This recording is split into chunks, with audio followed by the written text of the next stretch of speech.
안녕하십니까. 5천만 국민, 2,400만 북한 동포, 그리고 800만 해외 동포, 8천만 우리 민족 여러분, 그동안 안녕하셨습니까? 방금 손상대 선생이 국민혁명당 대선 경선 예비 후보로 소개를 했는데 마침 오늘 여기 나오신 분 중에 다 안 나오셨어요. 그래서 제가 후보의 입장에서 얘기를 하면 이게 또 좀 불공정하다는 느낌이 들어서 그냥 우리 국민대회 정규 연사로서 좀 시답잖은 다른 얘기도 해가면서 천천히 말씀드리겠습니다. 엊그제 문재인 대통령이, 처음은 대통령 한번 부르겠습니다. 대통령이 국군의 날 기념연설을 저 포항 영일만에 가서 하더라고요. 왜 무서워서 그랬는지 서울이나 아니면 DMZ 근처에 판문점 근처에 가서 연설을 하는 것이 훨씬 더 정확한 위치 선정인데 어떻게 로케이션을 거기다 잡았는지 모르겠어요. 저 청와대 연출 담당하는 아무개 그 젊은 애가 그쪽으로 가라고 그랬는지 모르겠습니다만은 좀 궁색했습니다. 공교롭게 그 영일만은 제가 공군 소위로 근무했던 데입니다. 그래서 제가 그 위치를 잘 압니다. 그런데 거기서 해병들의 상륙작전 설명을 그나마 붙여가지고 좀 생색을 내는 것처럼 보이는데 그건 그렇다 치더라도 그 양반이 국군의 날 기념사 연설에 도대체 알맹이가 하나도 없어요. 그리고 북한에 대해서는 북한이라는 단어를 한 번도 안 써. 세상에 이런 법이 어디 있습니까? 대한민국의 국군 총사령관이 전쟁이 벌어졌던 경우에는 앞장서서 대한민국 국군을 끌어가야 할 사람이 적이 누군지도 얘기를 못하고 그냥 일본론적인 얘기만 하면 대한민국 군대는 당나라 군대 되는 거 아닙니까? 뭐라고 얘기했냐면 말이죠. 누구든 흔들지 못하게 하는 힘, 아무도 넘볼 수 없는 포괄적인 안보 역량을 가지겠다. 이게 도대체 무슨 말입니까? 누구를 위해서 이걸 만든다는 겁니까? 이렇게 이상하게 남이 써준 얘기나 써가지고 내일 모레 퇴임을 앞두는 대통령이 다행히 빨리 물러나기를 천만다행으로 생각하는데 그 안이라도 북한하고 무슨 정상회담한다는 등의 그런 쇼 벌리지 말고 부디 자중자애하기를 바랍니다. 제가 아까 당나라 군대 얘기를 했는데 당나라 군대는 서기 655년에 안목산의 난이 벌어져갖고 군대가 엉망진창이었어요. 그냥 무기도 팔아먹고 그냥 계급장도 맘대로 주고 주변국 침략을 해서 맨날 당하기만 하고 그 안목산의 난의 그 후유증이 대단히 심각했습니다. 그래서 세상 사람들이 엉망진창인 군대를 가지고 당나라 군대라 그럽니다. 그런데 그런 당나라 군대 그 엉망이면서도 907년까지 나라가 끌어갔어요. 아무튼 간에. 그런데 오늘 현재 이 정권이 섰던 정치적 기반이 되는 것이 박근혜 전 대통령의 탄핵입니다. 탄핵으로 해서 광화문을 정교조와 민주노총과 그리고 동원된 중국 유학생 8만여 명이 동원을 해가지고 그리고 돈을 많이 비싸게 내서 친여단체 가수들을 동원해서 온갖 쇼를 다 벌려가지고 탄핵을 완성시키는 정권을 만들었습니다. 그래서 박근혜 대통령은 2017년 3월 31일 구속돼서 어제부로 9월 30일부로 1644일을 감옥소에 있습니다. 진짜 이렇게 감옥에 4년 6개월을 지내야 할 만큼 그 양반이 그렇게 잘못을 했습니까? 왜 우리 국민들은 어떤 개인과 어떤 정치적인 인물과 그런 사람들의 비극이나 부당한 처우에 대해서는 조금 생각하다 그냥 잊어먹어 버려요. 우리 대한민국 국민은 너무 이 기억의 스팬이 너무 짧아요. 이러면 안 됩니다. 그러니까 독재가 그리고 사기가 야바우 정치가 개입할 여지가 있는 것입니다. 서기 613년에 을지문덕이 살수대첩을 해가지고 수나라 군대를 그냥 작살을 냈어요. 그리고 들어선 당나라 군대를 645년에 영조소문이 그냥 당나라 군대를 일패도지시켰어요. 그 다음에 당나라 이세민이 또 와서 또 안 돼가지고 누나로 화살 맞고 도망가면서 아유 절대로 고구려는 침범해서는 안 된다 하는 유언을 남겼어요. 그때 여러분이 잘 아는 안시성의 성주 양만춘이가 있습니다. 그런데 그런 강력한 고구려가 내부 분열로 망했습니다. 나라는 외국의 침공에 의해서 망하는 것보다 내부 분열에 의해서 망한 것이 훨씬 역사적으로 많습니다. 당시에 고구려와 연맹을 추구하려고 갔다가 딱지를 맞은 신라의 김춘추, 그리고 당시에 백제에서는 성충이라는 사람이 또 평양을 왔습니다. 그래서 성충과 김춘추가 외교 경쟁을 하게 됐어요. 처음에는 김춘추가 좀 앞서다가 성충이 와서 뭐라 하니까 영계소문이 또 삐져가지고 김춘추를 감옥소에 넣어버렸어요. 그런데 둘 다 잘 안 됐어요. 그런데 잘못하면 당시에 김춘추는 처형을 당할 수도 있었습니다. 그때 김유신 장군이 만여 명의 결사들을 동원해가지고 고구려와 신라의 접경에 있어서 통고했습니다. 외교하러 간 사람을 처형하는 법이 어디 있느냐? 감옥소에 집어넣는 법이 어디 있느냐? 너희들이 만약 이 불평부당한 문제를 해결하지 않으면 우리가 죽기로 각오하고 만여 명이 평양까지 직진해서 우리가 다 죽더라도 너를 반드시 죽이고 말 것이다. 그런 엄포를 놨습니다. 영계소문이가 김춘추를 풀어줬습니다. 따라서 요약하자면 김춘추의 외교 성공 사만에 도우게 되는 김춘추를 자기 목숨보다 더 중하게 생각하는 김유신이의 그 결사적인 후원이 있었기 때문에 가능했습니다.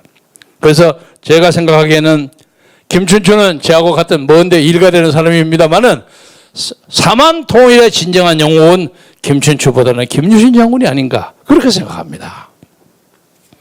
오늘 우리 국민의 혁명당이 이 정권을 무너뜨리고 정권 교체를 통해서 새로운 시대를 열겠다는 지금 대통령 후보 경선 대회를 합니다마는 거기에서 김춘추 비슷한 사람이 나올지 어쩔지 잘 모르겠어요. 그러나 그것을 배후에서 미는 김유신이 혹 우리 정공원 목사님은 아닐까 하는 생각을 해봅니다. 이번에 우리가 국가 예산이 55조 2천억인데 국방 예산이 2017년에 비해서 약 37%가 늘어났습니다만 대한민국 군대는 휴전선 DMZ 근처에 중요한 초소를 다 없애버리고 탱크가 밀어올 때 막아내는 탱크 차단벽도 없애버리고 저기서 쳐들어오면 그냥 하염없이 당하는 입장이 되어 있습니다. 대한민국 군대는 당나라 군대만큼은 못할지 모르지만 적이 무엇인지를 모르는 군대가 되어 있어요. 이걸 만든 사람이 문재인입니다. 따라서 문재인과 그 아류들을 빨리 대한민국의 정치 국면에서 솎아내는 것만이 이 역사의 정통성을 지키는 가장 중요한 방법이라고 생각합니다. 국군회의를 통해서 각 후보의 국방 그 방법을 봤더니 볼만해요. 이재명은 전술 핵을 배치하자. 그건 기본적으로 우리하고 좀 같습니다. 그리고 북한이 핵 가지고 저 난리를 치면 우리도 전술핵을 가져야 합니다. 여기서 지금 상상되는 것이 몇십 년 전에 박정희 대통령이 미국 반대를 무릅쓰고 몰래 핵무기를 개발하기 위해서 노력한 사실이 있습니다. 그때 미국에 있는 재미 유명한 물리학자 이휘소 박사라는 사람이 있었어요. 그 양반은 핵폭탄 만드는데 세계에서 첫째, 둘째 가는 기술자예요. 그 양반을 비밀리에 접촉해가지고 그 양반을 귀국시키도록 작업을 한 것으로 압니다. 그런데 어떤 꼴은 냈는지 그 양반이 의문의 죽음을 당했습니다. 근데 이 죽음이 미국 CIA에서 작업을 했는지 아니면 북한 당시 김일성 커맨드가 했는지 그건 잘 모릅니다만은 아무튼 박정희 대통령은 니들이 자꾸 핵무기 만들고 어쩌고 딴소리하면 우리도 핵무기 만든다는 그런 각오를 가졌습니다. 저는 그것이 옳다고 생각합니다. 그런데 무슨 병역 의무에 따르는 보상 대책을 강구하고 싸움을 해서는 안 되고 이게 영 장난 같은 얘기를 했어요. 윤석열 후보는 복무 중에 자기개발 활용의 기회를 확대한다. 이건 사실은 몇십 년 전에 제가 한 얘기입니다. 저는 군 복무를 직업을 가질 수 있는 전문적인 직업 훈련의 기회로 삼아야 한다는 생각입니다. 그래서 일단 군대를 갈 연령이 되면 특별하게 취직을 하기가 어려운 사람들 군대에 가서 군 복무하면서 자기의 특기 교육을 삼는단 말이에요. 그리고 보험금을 상당히 올려줘라 이거예요. 오래전부터 제가 얘기했습니다. 요새 문재인이가 병장 67만 6천 원 준다고 큰 소리 빵빵 치는데 그거 오래전부터 나온 얘기입니다. 그래서 적어도 현재로 병장을 예를 들자면 우리 느낌으로 한 100만 원 정도를 받게 해가지고 그중에 한 20이나 30만 원은 자기들이 현금으로 해서 쓰게 하고 나머지는 저축을 시키는 거예요. 한 7, 80만 원. 그러면 18개월, 20개월 되면 그것이 한 2천만 원 가까이 될 수 있지 않습니까? 그것을 들고 사회에 나가면 그래도 주머니에 몇 천만 원 있으니까 좀 든든해요. 그렇게 직업의 기회도 열고 또 나와서 새로운 직업을 잡는데도 여유를 가질 수 있도록 병역 의무를 활성화시키는 것이 필요하다. 지금 좀 제 다음에 우리 박찬종 선배님이 나오시는데 박찬종 선배님이야 분명히 군대 가셨을 거예요. 법무장교로 가셨죠. 제 또래는 제 정치학과 30명 중에서 군대를 간 사람이 반도 안 됐습니다. 그리고 그때는 큰 돈이죠. 한 300 내지 500만 원만 주면 그냥 제대증을 샀어요. 아유 웃기고 자빠졌어. 아유 그 시대는. 그래서 그걸 가지고 쓱 자랑해서 보여주고 그랬어요. 한심했어요. 그래도 우리나라를 어떻게 지켰는지 신통해요. 그런데 앞으로 우리는 군대 갈 사람이 적습니다. 많이 적어지기 때문에 군대외 지원병 제도도 도입해야 한다고 생각합니다. 그 사람들이 상당한 의무의 병역 수당을 줘야 하는 겁니다. 그리고 지금 아파트 문제도 솔직하게 말하면 아파트의 이 북새통이 모르긴 하지만 한 20년 정도 되면 자연으로 감소되리라고 생각합니다. 왜? 우리나라가 인구 절벽에 차지합니다. 지금도 적은 아파트는 비어있는 게 많습니다. 어제도 보니까 6,800개가 경기도에 비어있더라고요. 그래서 사람들이 아파트 문제도 인구의 증가에 따르는 대책도 고려해서 만들어야 합니다. 그냥 무조건 아파트 지돈 아니라고 그냥 여러분 국민 여러분 내가 500조 내가 100만 동을 만드는 거 그거 전부 허풍입니다. 자기가 돈 내는 게 아닌데 그냥 허풍만 치는 거예요. 그래서 문제는 아파트 값을 내리기 위해서는 세금을 내리고 상속세를 내리고 그래서 아파트의 투기의 가능성을 막는 것이 중요합니다. 그런데 이 사람들을 믿어가는 도저히 안 됩니다. 그래서 정권이 교체되어야 한다는 그런 필요성이 더욱더 강조되고 특히 30몇 조 54조 중에서 35% 54조 2천억 중에서 많이 늘었다고 하지만은 병역에서 예산 낭비가 너무 많습니다. 요새 여러분은 아시죠? 구축한 만들어가 몇 대가 내리 그냥 엉터리로 만드는 거야. 방상업체에 잘못해갖고 사꾸라진 하는 놈들은 감옥에 몇십 년 집어넣어야 합니다. 제가 엊그제도 어디 가서 그 말씀 드렸습니다만은 우리 국민의 먹거리에 관계되는 것에 문제를 삼는 사람. 그리고 법률을 위해서 부동산 투자하는데 변호사, 검사, 판사, 시장, 군수하고 같이 얽어서 저 대장동처럼 아우성 치는 사람들은 그의 나머지 생애 부분, 세상 떠날 때까지 영어로 말하면 the rest of their lives 감옥소에 보낼 각오로 감옥소에 넣어야 합니다. 그래야만 이거 끊어집니다. 근데 우리나라 법이라는 게 웃기고 자빠져가지고 무슨 굉장한 사건이 벌어지는데 막 난리를 쳐 감옥소 넣어서 7년, 8년, 10년 하다가 몇 달을 보면 거리에 돌아다녀. 야, 이거 웬일이야? 특사 받았습니다. 다 이래요. 이게 법에 권위가 없어요. 아까 우리 방금 웅천 스님이 여기서 외치고 가셨죠? 대법관들이 선거사범을 안 해요. 김명수를 탄핵해야 합니다. 국민의힘 욕은 많이 했지만 저는 국민의힘 나중에 또 우리가 협상해야 할지도 모르니까 조금 적게 하자면 그래도 국민의힘은 이번 사건에 윤희수 의원도 있고 곽상도도 있고 다 눈치 보고 나가잖아요.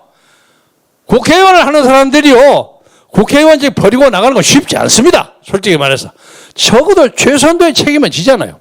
그렇다고 저는 곽상도가 만약에 법률적인 위반 사항이 있다면 그것도 옹호하는 사람이 아니올시다. 그러나 적어도 책임을 질 줄 아는 거예요.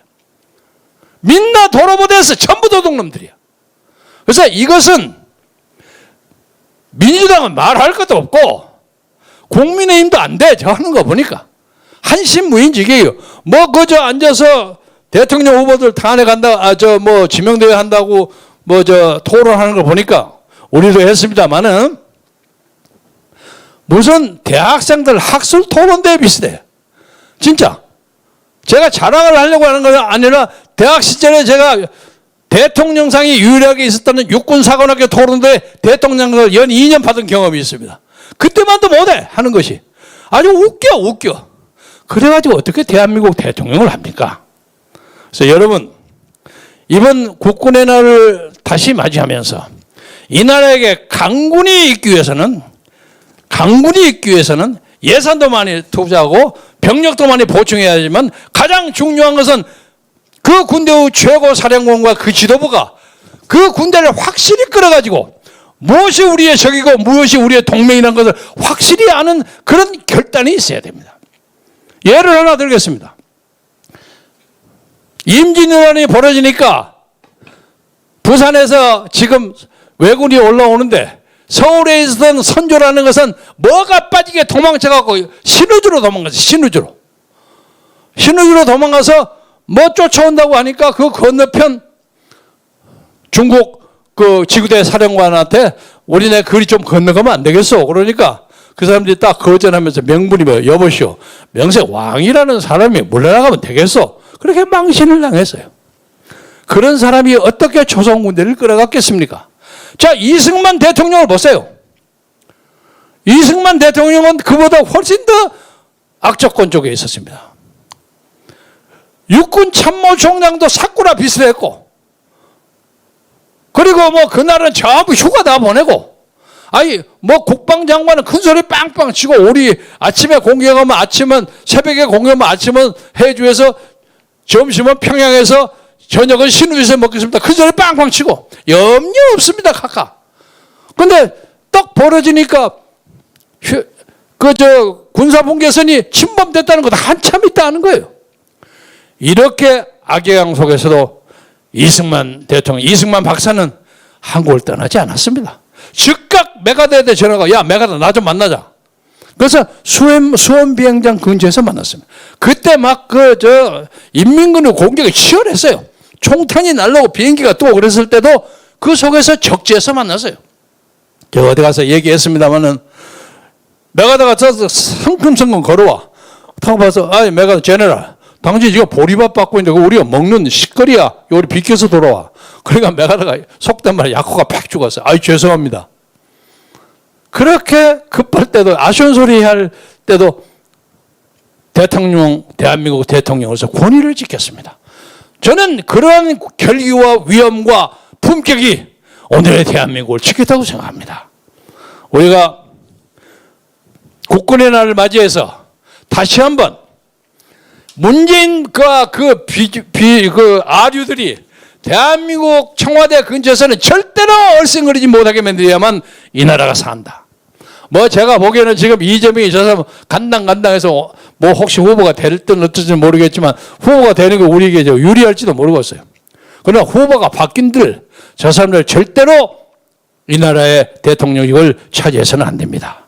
말씀을 마감하면서 하나만 더 드리자면 부정선거의 문제가 심각하게 제기됩니다. 1년 전에 열심히 제가 얘기했는데도 아무도 듣지 않더니 이제서 그냥 뒷북치고 나오는 사람이 많아요. 근데 냉정하게 보십시다. 부정선거를 가지고 이걸 다 뒤집어 엎자. 그것이 현실적인 가능성이 있습니까? 그래서 우리는 부정선거를 잡아야 하는 일하고 대통령 선거를 해야 하는 일이 이 두 가지가 상호 밀접하게 관계가 되는 것처럼 보이지만 상호 배타적입니다. 부정선거 너무 열심히 이거 하다 보면 대통령 선거 제대로 못 하겠단 말이에요. 그래서 그것을 승화시켜서 대법원에서 나오는 개표 재판 이런 것은 그대로 놔두고 우선 작년에 부정선거의 근간이 됐던 사전투표제를 없애고 그리고 투개표 과정의 그 기계, 개표기, 투표기 이런 거 계산기 그걸 체크하고 중앙선거관리위원회를 야당 의목을 훨씬 더 느리고 마지막으로 가장 중요한 것은 반드시 마지막은 수개표로 확인하는 그 제도를 가지지 않는 한 아무리 우리가 70 내지 80%의 표를 땄다고 할지라도 우리의 선거를 깨끗하게 맞을 수가 없습니다. 그러면 여러분들은 그러면 지난번에 시장 선거는 어떻게 이겼냐? 그것이 바로 저쪽 정치 기획자들의 전략입니다. 시장 선거에서 살짝 한번 풀어준 겁니다. 풀어주니까 문제없이 이기잖아요. 봐, 부정이 어디 있어 이 사람아. 그런 소리 하지 마. 이렇게 되는 겁니다. 시장 선거는 맛배기로 한번 보여준 겁니다. 그래서 절대로 그걸 믿지 마십시오. 지금 저 사람들은 이재명이든 뭐 이낙연이든 하다마다 추미애든 누구든지 후보만 만들면 다 조직해갖고 다 만들 수 있다고 자신만만하고 있습니다. 우리가 이걸 이기지 않으면 눈 뜨고 당합니다. 존경하는 국민 여러분, 이제 가까운 시간에 우리의 새로운 시대가 열립니다. 그날을 위해서 열심히 화강처럼 눈을 뜨고 자세히 보면서 새 시대를 맞이할 준비를 하십니다. 여러분의 건투와 행운을 빌어마지 않겠습니다. 대단히 감사합니다.